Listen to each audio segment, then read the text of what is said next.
When I was in my early 20s, I began to pursue things other than Christ.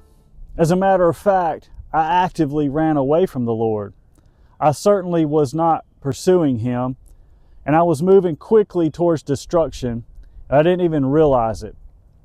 But the Lord has a way of pursuing those who belong to Him. For me, it took 2 major vehicle accidents for God to stop me, get my attention, and direct me back to Him.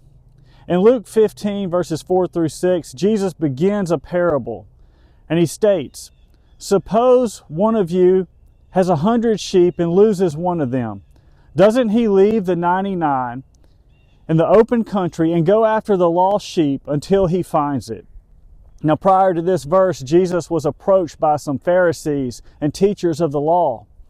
They accused Jesus of fellowshipping with sinners, people that they deemed hopeless and unclean. Jesus' response surely shut their mouths. As He launched into this parable teaching, He even personalized His response by stating, "Suppose one of you."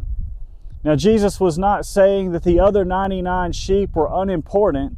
Rather, He was emphasizing His love and His care for the one sheep who had gone astray. Out of love and concern, the shepherd pursued the one who had strayed from the flock. Now, this is applicable to so many people in our society today. Like myself in my early 20s, they're actively running away from the Lord, not pursuing the things of Christ, but headed towards destruction, whether their destruction is known to them or unknown. Maybe that's you. You've strayed from the flock. You began pursuing anything and everything other than Christ. If that's you, I want you to know there is a shepherd who has not forgotten you, and He pursues you.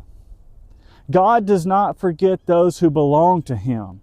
He is unwilling to let you perish. Now, you might have to go through some things. God sometimes allows that. But bear in mind, He sometimes has to allow us to go through some things to stop us, to get our attention and direct us back to Him. So here's my encouragement to you today. If you've been running from the Lord, if you have strayed, if you somehow think you've gone too far, know this: you can never go too far for God. You can't outrun God. There's no place He cannot reach. So stop right where you are. Direct your attention back to Him. Return to the one who actively pursues you. If you need someone to talk to, if you need someone to pray with you, send us a message. We would be glad to talk with you, to pray with you, to help guide you and direct you back to Jesus. Remember, you've never strayed too far from the Good Shepherd.